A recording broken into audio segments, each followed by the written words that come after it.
ગુજરાતની કેટલીક લોકસભા બેઠક પર ચૂંટણીનો જોરદાર જંગ જામ્યો છે। ઉમેદવારો એકબીજાને હાકોટા અને પડકારો ફેંકી રહ્યા છે। જ્યાં સૌથી વધારે માહોલ જામ્યો હોય તો તે છે બનાસકાંઠાની બેઠક। કોંગ્રેસના આક્રમક નેતા જ્ઞાનીબેન ઠાકોર અને ભાજપના ઉમેદવાર રેખા ચૌધરી વચ્ચે શાબ્દિક ટપાટપી શરૂ થઈ ગઈ છે। વાત જવારા અને મામેરાથી શરૂ થઈ છે, કેરી અને ડેરી સુધી પહોંચી ગઈ છે। મારે હીરા નથી જોતા, માણેક નથી જોતા, પૈસા નથી જોતા, મિલકત નથી જોતી, પણ એક તમારું મામેરામાં મત માંગુ છું। બનાસકાંઠામાં ચૂંટણીનો જંગ।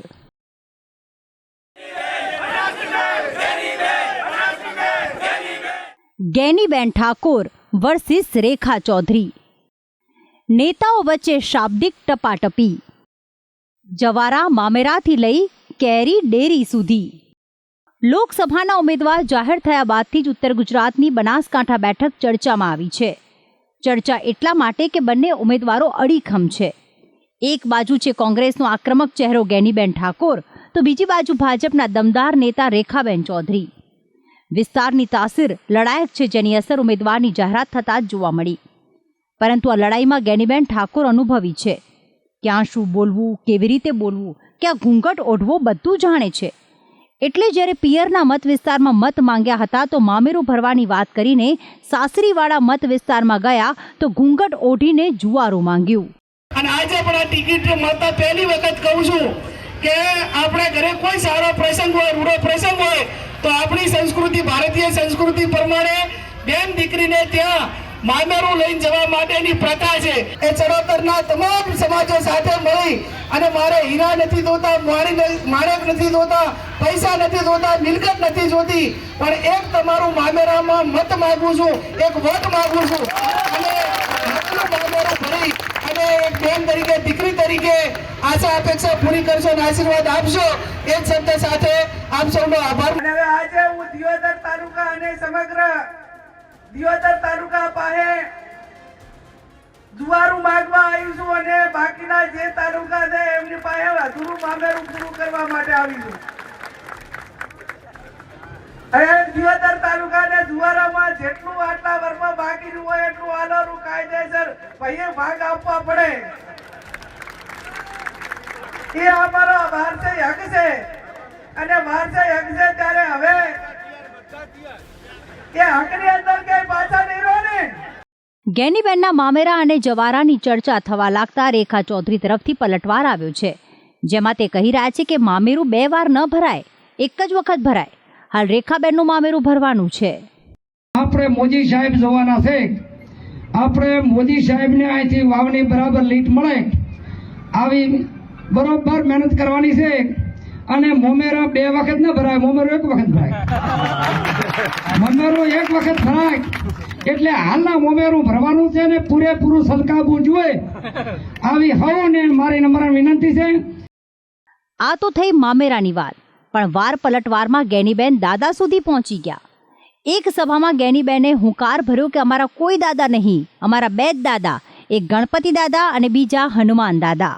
આવી થતા હોય, હમણાં હું હનુમાન દાદાના દર્શન કરીને આવી ગયા અને કોઈ બહારના લોકો આવીને દાદા થવા માંગતા હોય તો એમને પણ હું આપના માધ્યમથી આપણી હાજરીમાં કહેવા માંગુ છું કે અમારા માટે 2 જ દાદા છે, હનુમાન દાદા અને ગણપતિ દાદા, બાકી બીજા અમારા કોઈ દાદા નથી।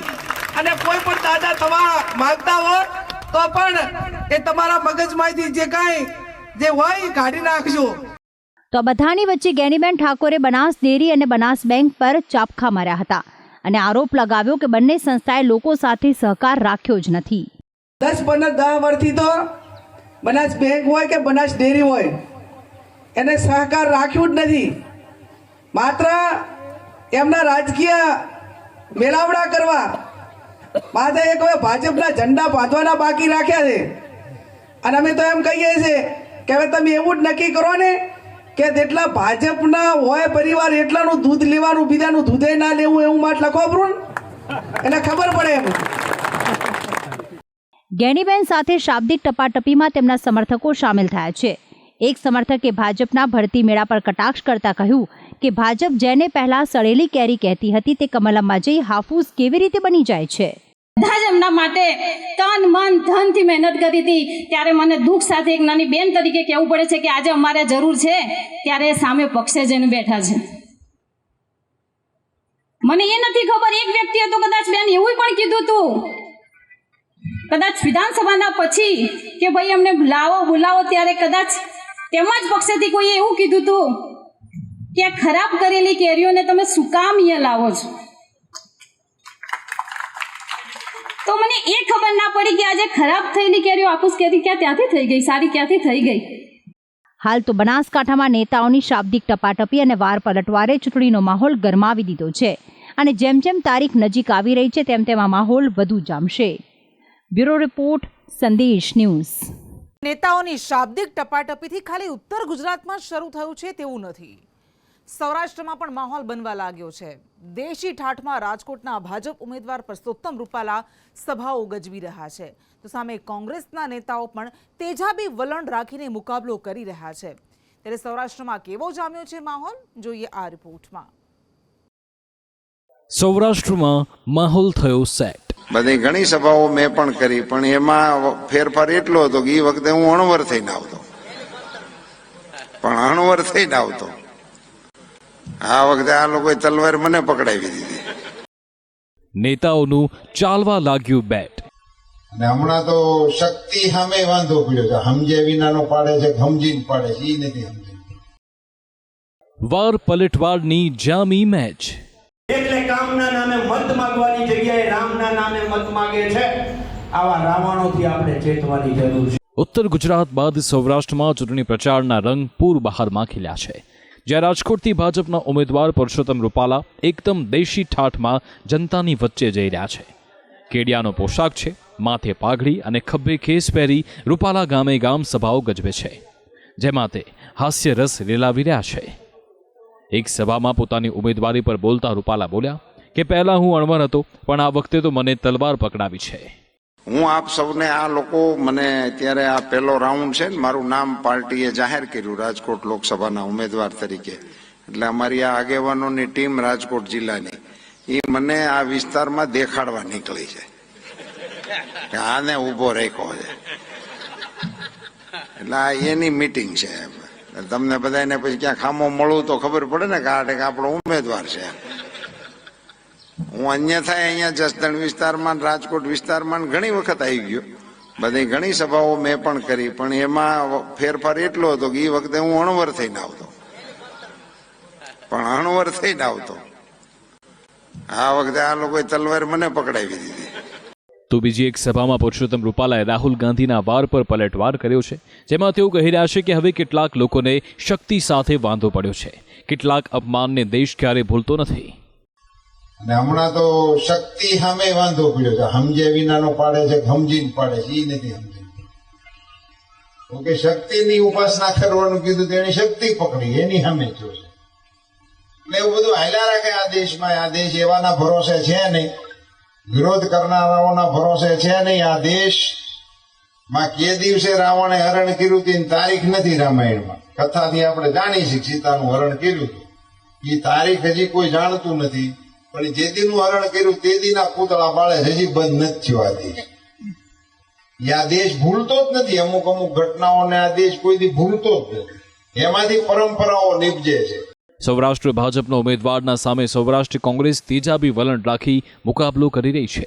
જૂનાગઢની એક સભામાં કોંગ્રેસ નેતા પાલ આંબલિયાએ ભાજપના ભરતી મેળા પર વાર કરતા કહ્યું કે ભાજપ ખસીકરણમાં લાગી છે, કામ કંઈ છે નહીં, એટલે રાવણો રામના નામે મત માંગી રહ્યા છે. આપણે અહીંયા હોય ને ત્યારે આમ એક ફીંગને છે ને આમ 20 ફૂટ ઊંચો ઉડાડી દે ને એવો આખલો હોય. વાહ જાય તો ખસીકરણ થઈ જાય, છોકરાવતા નથી, બળદ થઈ જાય, બળદ. એનો ભાવ નક્કી થાય છે. કામ નથી એટલે કામના નામે મત માંગવાની જગ્યાએ રામના નામે મત માંગે છે. આવા રાવણોથી આપણે ચેતવાની જરૂર છે. તો સામે ભાજપના પ્રવક્તા ઘનશ્યામ ગઢવીએ પાલ આંબલિયા પર પલટવાર કર્યો છે. કારણ કે જાહેર જીવનમાં રહેલા વ્યક્તિના વાણી અને વર્તનનું લોકો નોંધ લેતા હોય છે. એટલે જાહેર જીવનમાં રહેલો વ્યક્તિ અને પાલ આંબલિયા જેવા કિસાન આગેવાને આવી ભાષાનો પ્રયોગ કર્યો. આ માટે જ આજે કોંગ્રેસની જે દશા થઈ છે એ આ ભારતીય જનતા પાર્ટીના વિકાસ નીતિમાં, ધર્મની નીતિમાં, રાજકારણમાં જે આજે ભારતીય જનતા પાર્ટી શિરમોર છે, એ ભારતીય જનતા પાર્ટી દેશના મોટા ભાગના લોકોની નાડ પારખે છે કે આ દેશની પ્રજા શું ઈચ્છે છે, અને કોંગ્રેસ પાર્ટી દેશના લોકોની નાડ પારખી શકતી નથી. રામનો અને ધર્મનો વિરોધ કરે છે, વારે તહેવારે ધર્મના વિરોધની વાતો કરે છે. પાલભાઈએ સમજી લેવું પડે કે આ દેશમાં 80% હિન્દુ છે. ભલે આપણે સર્વભૌમત્વ અને સર્વનો સ્વીકાર કરીએ, પણ મુખ્ય જે પક્ષ, જે સમાજ છે મોટો હિન્દુ સમાજ, એને પણ માન સન્માન આપવું પડે. રામના નામે મત નહીં, પણ રામના નામની ભક્તિ તો આપણે કરવી જ પડે. પાલભાઈ, હાલ તો લોકસભાની ચૂંટણીની મેચ ચાલી રહી છે. સૌરાષ્ટ્રનો માહોલ સેટ છે, ત્યારે ઉમેદવારો ફટકાબાજી કરી રન બનાવી જાય છે કે પછી તેમનો કેચ પકડાઈ જાય છે, તે જોવું રહેશે. બ્યુરો રિપોર્ટ, સંદેશ ન્યૂઝ. ગુજરાતમાં ચૂંટણીનો માહોલ જામતા વાર પલટવારની સાથે વિવાદો પણ શરૂ થયા છે. ક્યાંક નારાજગીના પોસ્ટર્સ લાગી રહ્યા છે, તો ક્યાંક કોઈને અટક ચર્ચાનો મુદ્દો બન્યું છે. આ બધા વચ્ચે નેતાઓની સાંકેતિક ટિપ્પણીઓ વિવાદની આગને હવા આપી રહી છે. ત્યારે ગુજરાતનો કેવો છે રાજકીય માહોલ, જોઈએ આ રિપોર્ટમાં. વાતની શરૂઆત કરીએ ગુજરાતની સાંસ્કૃતિક નગરી ગણાતા વડોદરાથી, જ્યાં ભાજપના લોકસભા ઉમેદવાર રંજનબેન ભટ્ટ સામે રોષ જોવા મળી રહ્યો છે. મધુ શ્રીવાસ્તવ અને પાર્ટીના જ સભ્ય એવા જ્યોતિબેન પંડ્યાએ જાહેરમાં જ મોરચો ખોલ્યો છે. પરંતુ હવે વિવાદનો નવો જ એક વંટોળ દેખાઈ રહ્યો છે, જેમાં રંજન ભટ્ટ સામે પોસ્ટર વોર શરૂ કરવામાં આવ્યો. સંસ્કારી નગરીની કેટલીક ગલીઓમાં પોસ્ટર રાખ્યા છે કે મોદી તુજસે બેર નહીં પર રંજન તેરી ખેર નહીં. પણ આ વિવાદિત પોસ્ટર મામલે પોલીસે કોંગ્રેસના એક કાર્યકરને ઉપાડી લેતા રાજકીય વાર પલટવાર શરૂ થયા છે. વડોદરા શહેરના યુથ કોંગ્રેસના 2 કાર્યકર્તા, એક હરીશભાઈ એટલે કે હેરી ઓડ, અને બીજા શહેર વિધાનસભાના કોંગ્રેસના મહામંત્રી એટલે ધ્રુવિતભાઈ વસાવા, અને સાથે અન્ય એક ઇસમ, આવા 3 વ્યક્તિઓના માધ્યમથી આ બેનર વડોદરા શહેરની એવી સોસાયટીમાં લગાડવામાં આવ્યા કે જે સોસાયટીની કોઈ પણ વ્યક્તિને આ માહિતી નહોતી, અને પોલીસની તપાસ દરમિયાનમાં આ લોકોને પોલીસે પકડ્યા છે. જો કોર્ટના અંદર રાતના અંધારાના સીસીટીવી વેલિડ ના ગણાતા હોય તો આવા મામલામાં રાતના અંધારામાં આવેલા સીસીટીવીના અંદર આ જ વ્યક્તિ જેવું પુરવાર તો થઈ નથી રહ્યું. એમને એક અંદાજિત રીતે એમને ઉપાડવામાં આવ્યો છે, અમારા સાથી પ્રમુખને. તો એ અંદાજો કેવી રીતે આવ્યો અને એમના કારણે બીજા કયા એવા પાક્કા પુરાવા છે જેનાથી આ જ વ્યક્તિ જેવું સાબિત થાય છે. જો હકીકતે અમારા સાથી કાર્યકરે આ પ્રકારનો કોઈ કામ નથી કર્યું હોય અને પોલીસે એને માનસિક ત્રાસ આપવાનું કામ કર્યું હશે, તો આવનાર દિવસોમાં આ લડત અમે કમિશનર અને પછી અમે દિલ્હી તક લઈ. આ બધા વચ્ચે સાબરકાંઠામાં ભાજપ ઉમેદવારની અટકનો મુદ્દો ચર્ચાનો વિષય બન્યો છે. ભાજપ ઉમેદવાર ભીખાજી ડામોર છે કે ઠાકોર, તેની ચર્ચાએ જોર પકડ્યું છે. હું બિલકુલ ઠાકોર જ્ઞાતિનો છું અને મારું ડામોર લખાય છે એ બિલકુલ સત્ય ઘટના છે. પણ અમારે ડામોરનો આખો બ્લોક છે, 55,000 જેટલા મતદારો છે. હું 4 વખત જિલ્લા પંચાયત સભ્ય તરીકે રહી ગયો છું. હું 4 જિલ્લા પંચાયત સહકારી સંસ્થાઓમાં પણ છું, એટલે હું ઠાકોર જ છું. અને જ્યારે રાજકીય બાબત આવી ત્યારે 2018ની અંદર મેં ડામોરમાંથી ઠાકોર પણ કરાવ્યું છે. એ એસટીને ઠાકોર થતું નથી, ઠાકોર ડામોર હોય અને ઠાકડા હોય એનું ઠાકોર થાય છે. એટલે બિલકુલ ઠાકોર છું. એ બિલકુલ તથ્ય વિહોણા જે મેસેજ વાયરલ થયા હતા એમાં કોઈ તથ્ય નથી, અને હું બિલકુલ ઠાકોર જ છું અને એ બીજી ચૂંટણી લડી રહ્યો છું. ખેર, આ બધા વચ્ચે સૌરાષ્ટ્રમાં તો કેન્દ્રીય મંત્રી અને હાલ લોકસભાના ઉમેદવાર બનેલા મનસુખ માંડવિયાએ પેપર જ ફોડી નાખ્યું છે. ચૂંટણી સભામાં વાત કરતા માંડવિયાએ સંકેત આપ્યા છે કે માણાવદરની પેટા ચૂંટણીમાં પક્ષ પલટો કરીને આવેલા અરવિંદ લાડાણી નક્કી છે. જાતે સાંભળી લો. દોસ્તો, આપણી વિધાનસભા સીટની અંદર 75% વોટિંગ થઈ જશે, અને 75% વોટિંગ થઈ જશે ને તો અરવિંદભાઈને પણ એટલી લીડ આવશે અને ભારતીય જનતા પાર્ટીને પણ એટલી મોટી લીડ આવશે, સાંસદને પણ સૌથી મોટી લીડ મળશે. પરંતુ પક્ષ પલટા બાદ લાડાણીને ભાજપમાં સરળતા રહેશે તેવું લાગતું નથી, કારણ કે ગ્રાઉન્ડ પરના કાર્યકરો લાડાણીની ભાજપ એન્ટ્રીથી નારાજ લાગી રહ્યા છે. એક સ્થાનિક નેતાએ તો સભામાં જાહેરમાં જ કહી દીધું કે હવે તમારે કામ ભાજપની જેમ જ કરવાનું છે. પછી કામ ભાજપ કેમ કરવાનું, એટલે અરવિંદભાઈને સાથે ટકોરે કરી ભાજપ કેમ કરવાનું. પક્ષના કાર્યકર્તા તરીકે અને ભારતીય જનતા પક્ષના કાર્યકર્તાની વચ્ચે રહીને કામ કરવાનું છે. અમારું બે કામ ન થાય એનો અમને કોઈ તક નથી. ગુજરાતમાં રાજકીય ઉથલપાથલનો શોર થોડો નબળો પડ્યો ત્યાં દક્ષિણ ગુજરાતમાં છોટુ વસાવાએ મોટો બોમ્બ ફોડ્યો. દક્ષિણ ગુજરાતના દિગ્ગજ આદિવાસી નેતા છોટુ વસાવા અને તેમના પુત્ર વચ્ચેનો ગજગ્રાહ મોટો થતો દેખાઈ રહ્યો છે. પુત્ર મહેશ વસાવાના ભાજપમાં ગયા બાદ પિતા છોટુ વસાવાએ ખુલીને તેમના પર પ્રહાર શરૂ કર્યા, પણ હવે તો તેમણે મોરચો જ ખોલી દીધો છે. છોટુ વસાવાએ દક્ષિણ ગુજરાતમાં નવી આદિવાસી પાર્ટી બનાવી છે, ભારત આદિવાસી સેના, જેના તે રાષ્ટ્રીય અધ્યક્ષ બન્યા છે, જે જોતા લાગી રહ્યું છે કે ભરૂચની લોકસભા બેઠક પર ત્રિપાંખ્યો જંગ ખેલાઈ શકે છે. વિદેશી તાકાતો અને બીજી ઇન્ટરનલ જે તાકાતો છે ટ્રાઇબલને લૂંટી ખાવાની, એની સામે રક્ષણ કરવા માટે આજે અમે એની સ્થાપના કરી છે. એ ધીમે ધીમે આખા વિસ્તારોની અંદર ફેલાવશું. અમારો આજથી ધર્મ, સંવિધાન અમારો ધર્મ છે, પ્રકૃતિ અમારું જીવન છે, એ નારા હેઠળ અમે આ લડત ચલાવવાના છે. જેને જે સમજવું હોય તે સમજે. આ દેશનો માલિક સંવિધાન છે, એના ઓથા નીચે રહીને અમે આ સંગઠન ચલાવીને અમારા જે હક અધિકાર લૂંટાઈ રહ્યા છે, અમારી જમીનો જઈ રહી છે, અમારું ખનન લૂંટાઈ રહ્યું છે, એનો સામનો કરવા માટે આ સંગઠન કામ કરશે. હાલ તો ગુજરાતમાં લોકસભાની ચૂંટણી પહેલા ભરપૂર રાજકીય ગરમાવો જોવા મળી રહ્યો છે, પણ આ રાજકીય ખેલ અહીં પૂરા થતા નથી. હજી તો તેની શરૂઆત થઈ છે.